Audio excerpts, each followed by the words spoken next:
नमस्कार दोस्तों, study with BPS और में आपका स्वागत है। हम पढ़ रहे थे नंबर सिस्टम। ये नंबर सिस्टम का लेक्चर हमारा 8 है और जिसमें हम पढ़ेंगे भिन्नात्मक योग पर प्रश्न। यानी इससे पहले हम टाइप बी तक पढ़ चुके थे, यानी टाइप ए और टाइप बी पढ़ चुके थे और आज हम पढ़ेंगे टाइप सी। अब टाइप सी में किस तरीके से प्रश्न बनते हैं ये देखते हैं। जैसे कि हम पहला क्वेश्चन देखते हैं। जैसे ये प्रश्न दिया है हमारा, ये प्रश्न क्या दिया है, 1/2 गुणा 5 धन 1/5 गुणा 8 धन 1/8 गुणा 11 धन 1/11 गुणा 14 और इस तरीके से हमारा प्रश्न दिया है। तो अब एक चीज़ याद रखने वाली कि ये पॉइंट लगा है, ये पॉइंट नहीं है, यानी दशमलव नहीं, ये गुणा का चिन्ह है। अब इसको हम समझेंगे कैसे कि ये हमारा गुणा है कि दशमलव। तो देखना, अगर इस तरीके से प्रश्न लिखा हो 2.5 तो हमारा उसको हम क्या मानेंगे हम कि वो गुणा होगा, मानेंगे नहीं, गुणा होगा। यदि इस तरीके से प्रश्न यदि इस तरीके से लिखा होगा तो क्या होगा, गुणा होगा, और इस तरीके से लिखा होगा तो क्या होगा, दशमलव। यानी कि दिमाग में थोड़ा सा फीड कर लें कि यदि पॉइंट नीचे की तरफ लगा हो तो गुणा होगा और बीच में लगा होगा तो दशमलव होगा। एक तरीका तो ये है। दूसरा तरीका एक और भी है। जैसे मान लीजिए इस तरीके की कोई सीरीज हमें दी है तो हम क्या करेंगे, नज़दीकी पद देखेंगे, यानी अगल बगल के पदों को देखेंगे। यदि अगल बगल के पदों में कोई नंबर हमें कॉमन दिख रहा हो, यानी कि कोई नंबर ऐसा हो कि इधर भी हो और इधर भी हो, तो हम तब भी क्या समझेंगे, उसे हम मल्टीप्लाई का साइन समझेंगे। जैसे कि यहाँ पर दिखा है 5, ये इसमें भी 5, 8 इसमें भी 8, 11 इसमें भी 11। तो यानी देखो सीरीज हमारी कैसी हो रही है, बढ़ती जा रही है। तो कहने का मतलब ये क्या है, हमारा मल्टीप्लाई में है। बात समझ में आ गई। तो यानी कि प्रश्न हमारा कैसा लिखा है, ये हमारा प्रश्न लिखा है 1/2 गुणा 5। कैसा लिखा है, 1/2 गुणा 5। इतनी बात समझ में आई। अब हमें क्या ढूंढना है, इसमें पैटर्न। हमें ये पैटर्न ढूंढना है कि इसमें हमारा कौन सा पैटर्न है।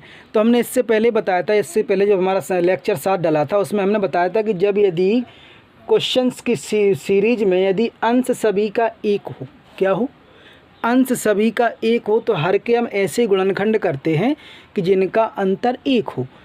लेकिन इसमें कोई संख्या तो है नहीं, इसका हम गुणनखंड कर लें। उन्होंने पहले से ही गुणनखंड करके दे दिए। जब पहले से गुणनखंड करके दे दिए तो हम गुणनखंड नहीं कर पाएंगे। तो हम अधिक, जैसे मान लीजिए जैसे कि पिछले क्वेश्चन में कर रहे थे, पिछले लेक्चर में जो बताया था, अगर उस तरीके से यहाँ करेंगे कि अगर हमने गुणनखंड कर लिए तो 1/2 - 1/5 यदि हम करते हैं तो क्या हमारा, वैसे ये क्वेश्चन हमारा क्या है, 1/10 है। क्या है, ये हमारा प्रथम पद है, वो कितना है हमारा, 1/10। यदि इसको हम हल करने पर 1/2 - 1/5 कर यदि हम इसको सॉल्व करते हैं, यदि 1/10 आ जाता है तो हम सही जा रहे हैं। लेकिन 1/10 नहीं आएगा, क्योंकि यदि हम लासा लेंगे तो यहाँ 10 आएगा। तो 2 पंच 10, 5 - 2 यानी कि 3/10 आएगा। और हमें चाहिए कितना है, 1/10। बात समझ में। देख से अगर इसको हम हल करें, समझने का प्रयास करें, हमने 10 ले लिया एलसीएम, ठीक। 2 पंच 10, तो 5 का अंश में गुणा तो 5, यहाँ 5 दूनी 10, 2 का अंश में गुणा 2, तो यानी कितना आ गया, 3/10।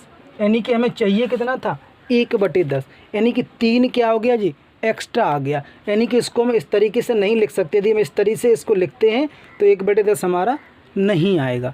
क्या नहीं आएगा, 1/10 नहीं आएगा। जैसे फॉर एग्जांपल पिछला क्वेश्चन ही देख लेते हैं। हमने पिछले क्वेश्चन में पहला पद हमारा था 1/20 था। क्या था हमारा, 1/20 था। जब 1/20 था तो हम इसको कैसे लिख रहे थे, 1/4 गुणा 5। इनका अंतर 1 है, 4 पंच 20 हो गया था। तो हम इसको कैसे लिख रहे थे, 1/4 - 1/5। जब इसको हम हल करेंगे तो हमारा 1/20 ही आएगा। क्या आएगा, 1 जो क्वेश्चन था वही आएगा। तो इसको करेंगे तो 20 हमारा एलसीएम आया, 4 पंच 20, 5 - 4 बराबर 1/20 आया। देखो जो प्रश्न था वही आया, लेकिन यहाँ पर जो प्रश्न था वो नहीं आया। यानी कि इसमें कितना आ गया, 3 आ गया। यदि हम इसमें 1/3 से यदि हम गुणा कर दें तब हमारा 1/10 आ जाएगा। तो यानी कि 1/3 से गुणा करा तो हमारा कितना आ गया, 1/10। तो यानी कि हमारे दिमाग में समझ में आएगा कि यदि इस चीज़ में हम 1/3 से गुणा कर दें, क्या कर दें, तो हमारा आंसर ये आ जाएगा। तो यानी कहने का मतलब है इस वाले पद को हम ऐसा ना लिखकर कैसा लिख लें, ऐसा लिख सकते हैं। बात समझ में आई, नहीं आई। यानी कहने का मतलब है 1/5, 1/2 गुणा 5 लिखा है तो इनका अंतर कितना था, 3 था। तो जितना अंतर होगा क्या करेंगे हम, उतने ही से क्या कर देंगे, गुणा। यानी 1/3 से क्या कर देंगे हम, गुणा। तो इस प्रश्न को हम कैसे लिख सकते हैं, इस प्रश्न को ऐसे लिख सकते हैं। देखिए इसको हम लिख सकते हैं 1/, जैसे यहाँ पर लिखा है, इसको ऐसे लिख सकते हैं 1/3 हमने क्या कर लिया, इसको गुणा के लिए बाहर निकाल लिया। और यहाँ पर कितना हो गया 1/2 माइनस 1/5, क्योंकि ये दोनों गुणा में है। जब गुणा में है तो पहले पद से दूसरे पद को घटा दिया, लेकिन हमारा 1/10 नहीं आ रहा था, तो क्या आ रहा था 3/10, तो हमने 1/3 से क्या कर दिया गुणा। तो अब देखेंगे सभी में जितने का अंतर होगा उतने ही से क्या कर देंगे, उसको हम गुणा। सभी में देखा देखो, सभी में 3 का अंतर है, 5 3 8, 8 3 11, 11 3 14, 14 3 17, 17 3 20, सभी में 3 कॉमन हो रहा, यानी कि सभी में 3 का अंतर है। तो क्या करेंगे 1/3 सबसे 1/3 सब में क्या करेंगे गुणा करेंगे। तो धन लगा दिया, 1/3 से पहले गुणा करेंगे, अंदर 1/5 माइनस 1/8, सभी में इस तरीके से करते जाएंगे तो लास्ट में कितना आ जाएगा 1/3, और कोष्टक में 1/17 माइनस 1/20। अब देखना सभी में 1/3 1/3 1/3 1/3 सभी में लिखा है, तो 1/3 को क्या कर लेंगे हम कॉमन ले लेंगे। तो 1/3 को जब हमने कॉमन लिया तो यहाँ पर क्या बचेगा 1/2 माइनस 1/5, धन 1/5 ऋण 1/8, डॉट डॉट डॉट कहाँ चले जाएंगे, कितना बचेगा 1/17 माइनस 1/20, यही तो बचा, ये लिख दिया हमने।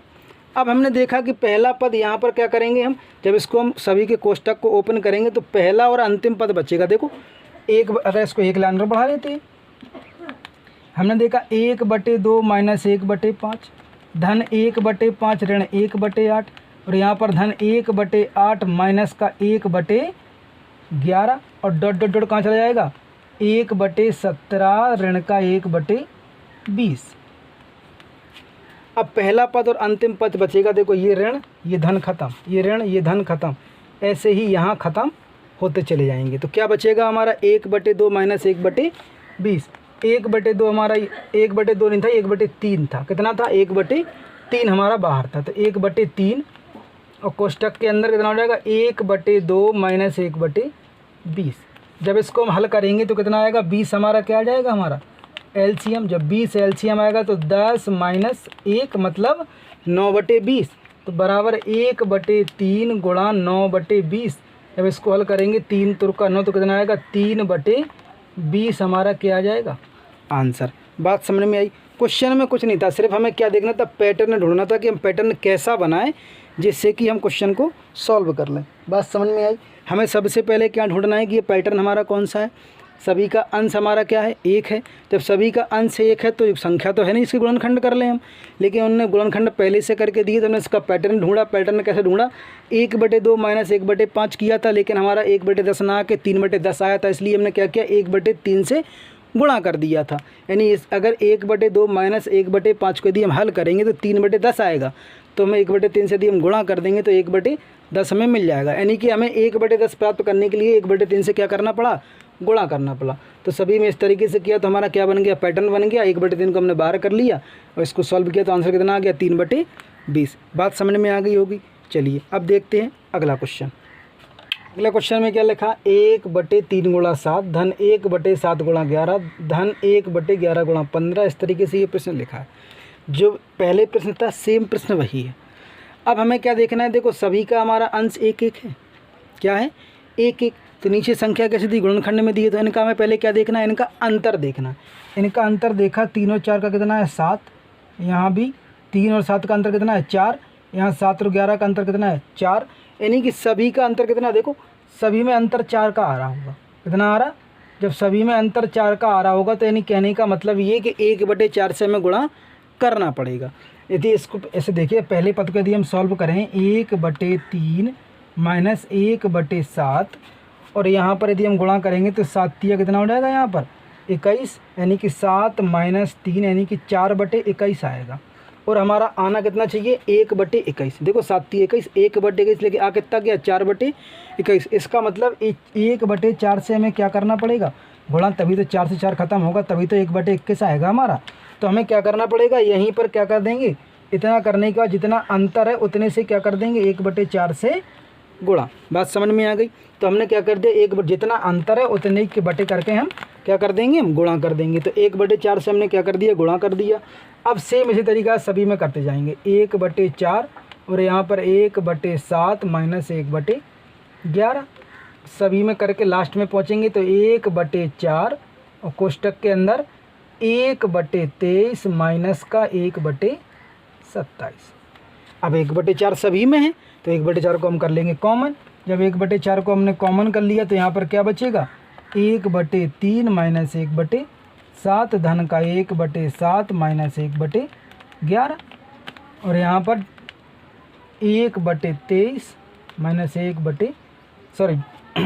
आगे डॉट डॉट करते जाएंगे, यानी कि प्लस डॉट डॉट डॉट यहाँ पर चलेंगे 1/23 माइनस 1/27। अब क्या करेंगे, कोष्टक उनको ओपन कर देंगे। जब कोष्टक को ओपन करेंगे तो कितना बचेगा, 1/3 माइनस 1/7 धन 1/7 minus 1/11 dot dot dot 1/23 minus 1/27। यहाँ पर भी पहला और अंतिम पद बचेगा, ऋण धन और ऋण धन, ये ख़त्म हो जाएगा। जब ये ख़त्म हो जाएगा तो क्या बचा हमारा, 1/3 माइनस 1/27। तो 1/3 माइनस 1/27 जब बचा है, जब इसको हम हल करेंगे तो 1/4 यहाँ पर कितना आएगा, 27 हमारा एलसीएम आएगा, 3 27 तो 9 माइनस 1 मतलब 8/27। तो यहाँ पर हो गया 1/4 गुणा 8/27 तो 4 दूनी 8 तो आंसर कितना आएगा, 2/27। बात समझ में आ गई, कोई दिक्कत नहीं है। सेम क्वेश्चन वो था और सेम ये था। अब देखो इसमें ट्रिक, वही ट्रिक फिर से आ गई। ट्रिक में कुछ नहीं है, क्वेश्चन हमारे दिमाग में है कि इस तरीके से अगर प्रश्न हमारा बना तो हमें क्या करना है, जितना अंतर होगा उतना हमें क्या करना है, गुणा करना है। यानी लास्ट में हमारा उतना क्या आ रहा था, कॉमन आ रहा था। तो हम इसको ट्रिक में इस तरीके से लिख सकते हैं, कोई दिक्कत नहीं है। अगर आपको लगता है कि ट्रिक हमें बनानी है तो सभी क्वेश्चनों की आप इसी तरीके से ट्रिक बना सकते हैं, उनको लर्न कर सकते हैं और आ जाएगा। लेकिन ट्रिक याद तभी होगी जब आपको बेस अच्छे से पता होगा। यानी इस तरीके से यदि प्रश्न दिए हैं तो हमें क्या करना है, ट्रिक कैसे बनानी है, हम लिख देंगे 1/अंतर। भाई जितना अंतर है वो 1/अंतर, और कोष्टक में क्या लिख देंगे, भाई प्रथम पद माइनस का अंतिम पद लो, बन गई ट्रिक। प्रथम पद माइनस का अंतिम पद, इसे याद कर लो, कोई दिक्कत नहीं है। याद क्या करना है, यदि क्वेश्चन हमें अच्छे से पता है तो उसको हम क्या कर लेंगे, सॉल्व कर लेंगे। हमें सिर्फ इतना देखना है, जो अंतर होगा वो 1/4 बाहर हो जाए तो लिख देंगे 1/अंतर, और प्रथम पद यानी कि ये माइनस का अंतिम पद यानी कि 1/27 हो गया। बस ट्रिक याद हो गई, क्वेश्चन हमें पता है, ट्रिक याद हो गई, बात समझ में आ गई होगी। चलिए देखते हैं नेक्स्ट टाइप। चलिए नेक्स्ट क्वेश्चन देखते हैं। नेक्स्ट क्वेश्चन लिखा है 3/1 गुणा 4 धन 5/4 गुणा 9 धन 7/9 गुणा 16 धन डॉट डॉट डॉट धन 19/21 गुणा 100, 81 गुणा 100। अब देखना, इससे पहले क्या था, सभी के अंश में 1 1 था, लेकिन अब यहाँ पर देखो सभी के अंश अलग अलग हैं, 3 5 7 19, और यहाँ पर ये संख्याएं लिखी हैं। तो देखो जब तक हमारा क्या था, 1 1 था, तो हम तो वो पैटर्न ढूंढ ले रहे थे। तो पैटर्न ढूंढने में यहाँ भी कोई दिक्कत नहीं होगी। हमें फिर से वही करना है कि अगर इस तरीके से प्रश्न लिखा है, अंतर कितना है यहाँ पर 3 का, अंश में भी 3, यहाँ पर अंतर कितना है 5 का, अंश में भी 5, यहाँ पर अंतर कितना है 7 का, अंश में भी 7, और यहाँ पर अंतर कितना है 19 का, तो अंश में भी 19। यानी एक बात तुरंत दिमाग में चल गई होगी, जिससे कि इससे पहले हम पढ़ रहे थे, जो प्रश्नों को हम हल कर रहे थे, कि जो हर में हो, जितना हर का अंतर था अंश में हल करने के बाद क्या आ रहा था, अंश में वही देखो। यानी कहने का मतलब, इससे पहले जो हमने प्रश्न हल किया था उसमें हमने क्या बताया था, कि जैसे कि इससे पहले थोड़ा ध्यान देंगे, एक प्रश्न दिया था हमने 1/2.5 दिया था, इनका हर का अंतर कितना था 3 था। तो हम जब इसको हल कर रहे थे, अगर लिख रहे थे 1/2 माइनस 1/5 लिख रहे थे, क्या कर रहे थे 1/2 माइनस 1/5 को यदि जब हम हल कर रहे थे तो अंश में कितना आ रहा था, जितना हरों का अंतर है, हरों का अंतर कितना है 3 है, तो सॉल्व करने का कितना मिल रहा था, हमें 3/10 मिल रहा था। बात समझ में आई नहीं आई? यानी कहने का मतलब है, जो प्रश्न में 1 सही 2 गुणा 5 दिया था, इसका हरों का अंतर कितना था, यानी कि 2 गुणा 5 लिखाइए, तो हरों का अंतर कितना है 3 था, तो अंश में कितना आ रहा था 3 आ रहा था। हर का जो 5 दूनी 10 है वो तो आना ही आना है, लेकिन अंश में कितना आ रहा था 3 आ रहा था। तो यानी कहने का मतलब है, जितना हरों में अंतर होगा अंश में उतना ही आ रहा था। लेकिन हमें यहाँ पर 1 लेना था अंश में, क्योंकि इससे पहले यहाँ पर अंश में हमें 1 लेना था, तो हमने 1/3 से क्या कर दिया था, गुणा कर दिया था। लेकिन अब यहाँ पर हमें अंश में 3 ही चाहिए, तो यहाँ पर हमें किसी से गुणा नहीं करना पड़ेगा। यहाँ अंतर 5 है तो अंश में 5 ही चाहिए, तो यहाँ भी कुछ गुणा नहीं करना पड़ेगा। यहाँ पर अंतर 7 है तो अंश में भी कितना चाहिए, 7 चाहिए, तो यहाँ भी कुछ हमें नहीं करना पड़ेगा। यानी कहने का मतलब है हम ये क्वेश्चन को किस तरीके से पैटर्न हमें मिल गया कि पैटर्न हमारा क्या है कि इसको हम क्या करेंगे, थोड़ी देर के लिए ये भूल जाते हैं कि अंश में 3, 5, 7, 9 कुछ है, मान लेते हैं कि एक ही है। क्या है, एक ही है। तो हम इसको जब एक ही है तो कैसे लिख सकते हैं हम, 1/1 - 1/4। जब इसको हम हल करेंगे तो हमें 3/4 ही मिलेगा। देखो जब इसको हम हल करेंगे तो 4 लास आ गया, तो 4 - 1 बराबर 3/4 मिल गया, और 3/4 ही तो है, तो इसमें हमें कुछ गुणा तो करना नहीं पड़ेगा। तो यानी सीधा जो हमने लिखा वही लिख देंगे। यानी सीधी सी बात हमें क्या देखना है कि जब अंतर, हरों का अंतर जितना है उतना ही अंश में लिखा है, तो अंश को थोड़ी देर के लिए भूल के 1/1 - 1/4, 1/4 - 1/9, 1/9 - 1/16 लिखते चले जाएंगे, क्योंकि हमें पता है कि जब हम इसे सॉल्व करेंगे तो हमें जितना हर का अंतर मिला है उतना ही अंश में मिलेगा, तो उतना ही अंश में है तो कोई दिक्कत भी नहीं है। तो हम इसको सीधा डायरेक्ट कैसे लिख देंगे, इसको हम सीधा लिख देंगे 1/1 - 1/4 धन 1/4 - 1/9 धन 1/9 - 1/16 धन डॉट डॉट डॉट 1/81 माइनस का 1/100 लिख सकते हैं। अब किसी भी को आप अगर हल करेंगे तो आपको जो लिखा है वही मिलेगा। तो यानी कहने का मतलब ये है। तो अब जब इसको देखेंगे, ये सीरीज हमने लिख दी, तो ये पहला पद है, ये दूसरा, ये सीरीज हमें चली गई। तो ये हमारा ऋण का, ये धन का, ये ऋण का, ये धन का, ये ऋण का, ये धन का, खत्म। यानी कहने का मतलब आगे जो पद होगा वो भी कटेगा, और इससे पहले भी हमारा क्या होगा, 1/81 ऋण का होगा, वो भी कट जाएगा। तो बचा कितना, 1 - 1 हमारा 100 बचा। जब इसको हम करेंगे 100 एकम 100, 100 में से जाएगा कितना बचेगा, 99। तो आंसर कितना आएगा हमारा, 99/100। कितना आया, 99/100। फिर से देख लीजिए, ऐसे इस तरीके से प्रश्न दिया है। तो हम क्या देखते हैं, यदि अंश में 1 है, अंश में 1 है, तो हरों का क्या करते थे हम, ऐसा गुणनखंड कि अंतर 1 हो, क्योंकि अंश में 1 था। लेकिन जब हम देख रहे थे कि यहाँ पर अंश में 1 भी था, लेकिन हरों का अंतर 1 नहीं था, इससे पिछले वाले प्रश्न में, तो हम क्या कर रहे थे, जितना अंतर था उतने के बटे करके गुणा कर दे रहे थे, ताकि क्योंकि हमें अंश में 1 मिल जाए। लेकिन यहाँ पर हमें गुणा भी नहीं करना पड़ा, क्योंकि हमें अंतर 3 है, तो और हमें अंश में 3 भी है। यानी कि अंतर कितना है, 3 है, अंश में 3 है। अंतर कितना है, 5 है, तो अंतर अंश में 5 है। अंतर कितना है, 7 है, तो अंश में 7 है। अंतर कितना है, 19 का, तो अंश में भी 19 है। तो किसी समय कुछ गुणा फड़ा तो करना नहीं पड़ा, यानी सीधा लिखा और सीधा आ गया। यानी कि एक मोटी मोटी बात यदि हम बता दें कि यदि कोई प्रश्न दिया है, यदि उनका हरों का अंतर जितना होगा, हरों का अंतर जितना होगा, उसको आप 1 करके अगर लिखेंगे, 1/4 या 1/9 या 1 कुछ नहीं, जैसा प्रश्न दिया है उसको और 1 करके यदि लिखेंगे तो अंश में आपको उतना ही मिलेगा जितना कि उनका अंतर है। जैसे कि हमने क्या बताया था, जब अंश 1 था तो अंतर अपन 1 ढूंढ रहे थे, लेकिन यहाँ पर अंश 1 नहीं है, अलग अलग हैं, तो अंतर भी अलग अलग तो हैं। तो इस तरीके से इस प्रश्न को लिख सकते हैं और हल कर सकते हैं। बात समझ में आ गई होगी।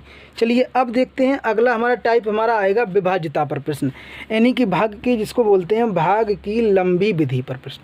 क्या कहते हैं, अगले जो हम पढ़ाएंगे उसमें आएगा हमारा भाग की लंबी विधि का प्रश्न।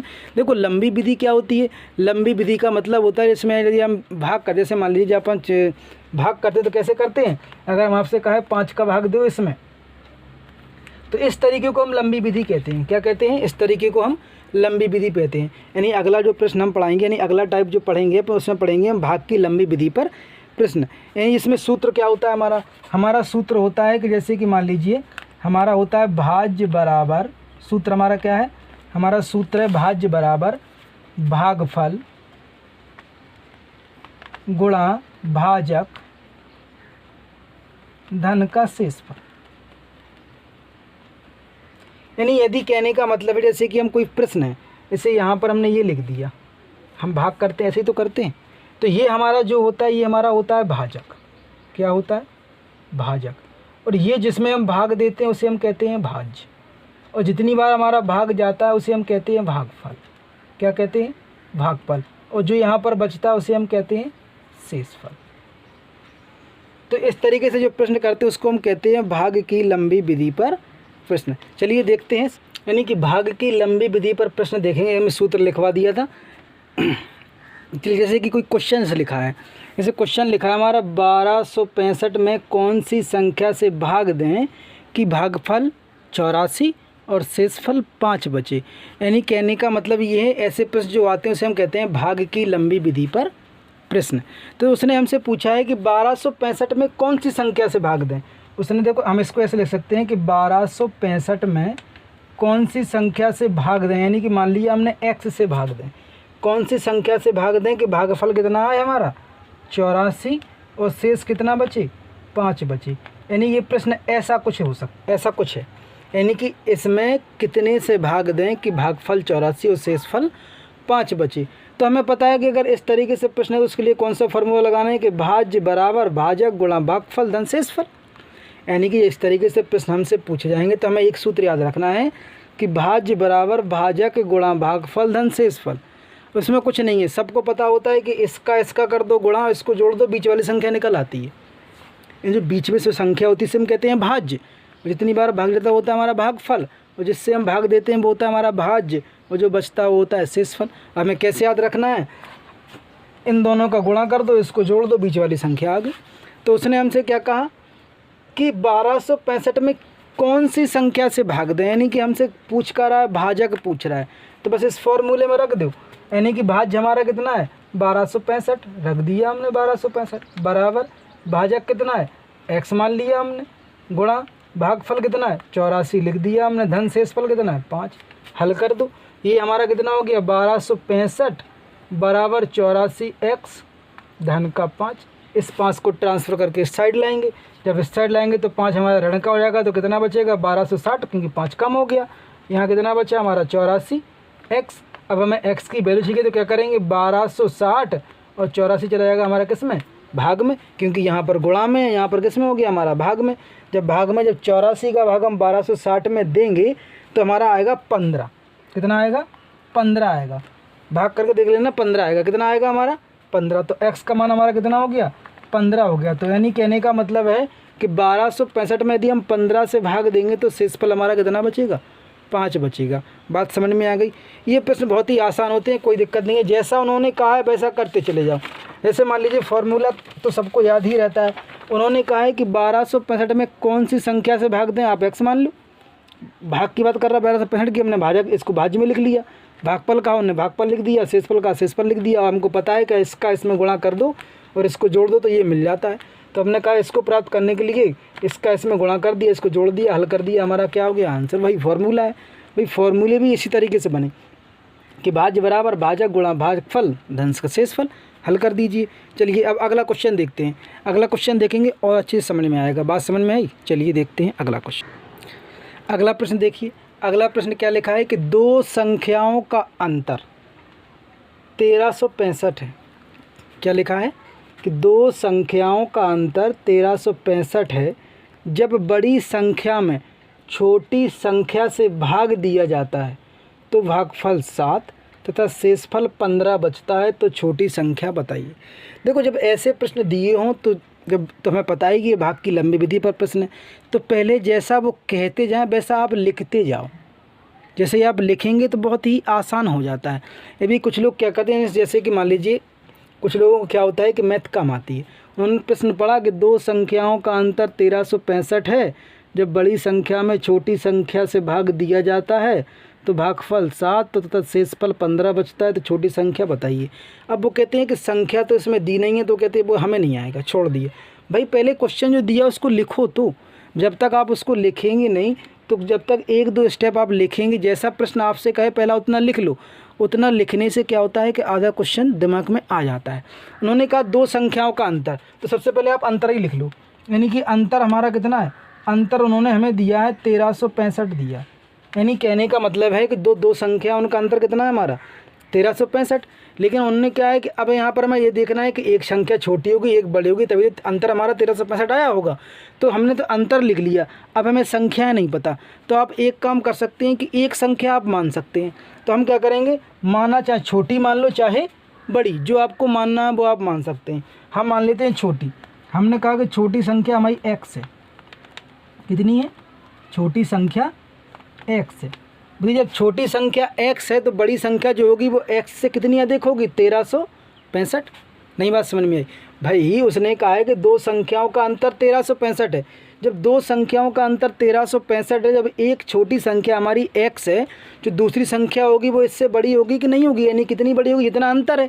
जैसे मान लीजिए फॉर एग्जांपल यदि हम कहें दो संख्याओं का अंतर 5 है और छोटी संख्या 2 है, तो बड़ी संख्या कितनी होगी। भैया हम 2 को किस संख्या से घटाएं कि 5 बचे, तो 7, मतलब कि जितना अंतर है उतना जोड़ दो, यानी कि 7 से 2 घटाएंगे तभी हमारा कितना आएगा, 5 आएगा। तो सीधी बात ये है कि उसने अंतर दिया हमें कितना, अंतर दिया है 1365। जब अंतर 1365 दिया हमने, छोटी संख्या मान ली, तो बड़ी संख्या जो होगी वो क्या होगी, x से 1365 अधिक होगी, तो बड़ी संख्या कितनी हो जाएगी, x धन का 1365। जितनी ज़्यादा होगी उतना ही क्या कर देंगे हम, x धन का 1365 जोड़ देंगे। अभी भी कन्फ्लिक्ट है। चलिए जैसे यदि हम कहें कि दो संख्याओं का अंतर 10 है, क्या कहा हमने कि दो संख्याओं का अंतर 10 है, यदि छोटी संख्या 2 है, क्या है, छोटी संख्या 2 है, तो बड़ी संख्या कितनी होगी, तो बड़ी संख्या क्या होगी हमारी, 12 होगी, क्योंकि 12 से हम 2 घटाएंगे तभी तो हमें 10 मिलेगा।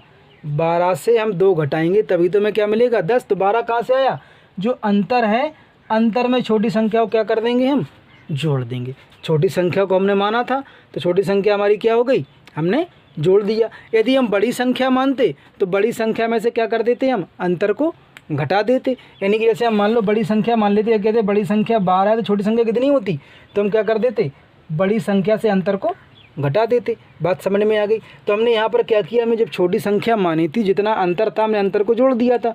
तो देखो भैया हमको बड़ी संख्या भी मिल गई और छोटी संख्या भी मिल गई और उनका अंतर भी मिल गया। हमें निकालना क्या है, छोटी संख्या, मतलब कि x निकालना है। तो फिर से प्रश्न पढ़ते हैं। उसमें लिखा है कि दो संख्याओं का अंतर 1365 है, जब बड़ी संख्या में छोटी संख्या से भाग दिया जाता है। यानी वो ये कह रहा है कि इस संख्या में जब हम x से भाग देते हैं, क्या करते हैं, x से, तो जब x से बड़ी संख्या में हम भाग देते हैं, यानी 13 धन का 1365 में, यानी x धन का 1365 में जब हम x से भाग देते हैं तो भागफल 7, यानी भागफल हमारा 7 तथा शेषफल 15 बचता है। बस जैसा उसने कहा हमने लिख लिया। अब हमें पता है कि ये भाजक है, ये भागफल है, और जब भाजक का भागफल से गुणा करते हैं, शेषफल को जोड़ देते हैं, तो ये संख्या हमें मिल जाती है, यानी कि भाज्य मिल जाती है। तो हम क्या करेंगे, 7 गुणा x धन का 15 बराबर क्या मिलेगा हमें, x धन का 1365। फिर से देखिए, प्रश्न में जैसा कहा हमने लिख दिया। तो हमें पता है कि भाजक गुणा भागफल धन का शेषफल बराबर भाज्य होता है। तो हमने इस पद बराबर क्या कर दिया, x धन का 1365 बराबर किसके, x गुणा 7 धन के 15। तो x गुणा 7 धन के 15, जब इसको हल करेंगे तो 7x धन का 15, यहाँ पर x धन का 1365। तो हम क्या करेंगे, 15 को इस तरफ ट्रांसफर करेंगे और x को एक तरफ, यानी कि x वाले पद एक तरफ और बिना x वाले एक तरफ, यानी कि चर अलग और अचर अलग। तो 7x में से जब हम x को घटाएंगे तो 6x बचेगा, और 1365 में से जब हम 15 घटाएंगे तो 1350 बचेगा। तो 6x बराबर 1350। जब 1350 बचा है तो हमें x का मान निकालना है। तो x बराबर 1350/6। जब हम 6 का भाग 1350 में देंगे तो हमारा आंसर कितना आएगा, 225। कितना आएगा, 225। भाई 6 दूनी 12, एक बचा 15 हो गया, 6 दूनी 12 और 6 पंचे 30। तो x बराबर कितना आ गया हमारा, 225। वो वही उसने हमसे पूछा था कि छोटी संख्या क्या होगी, तो हम छोटी संख्या हमने बता दी। तो छोटी संख्या कितनी हो गई, छोटी संख्या x बराबर 225। बात समझ में आ गई होगी। चलिए आज के लिए इतना ही, बाकी कल मिलते हैं। यदि वीडियो पसंद आया हो तो लाइक करें, कमेंट करें, और यदि चैनल पर आप नए हैं तो चैनल को सब्सक्राइब कर लें, बेल आइकन को दबा लें, जिससे कि कोई वीडियो डालें तो आप तक पहुंच सके। धन्यवाद।